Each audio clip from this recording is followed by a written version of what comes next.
সকলে বলি ঈদ মুবারক, ঈদ মুবারক।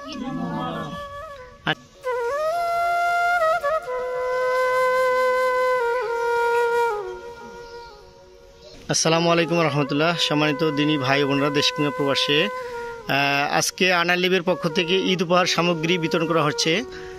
ঈদ উপহার সামগ্রী এখানে আছে আপনাদের চাউল আছে, সেমাই আছে, চিনি আছে, আলু আছে, পেঁয়াজ আছে, মুড়ি আছে ইত্যাদি।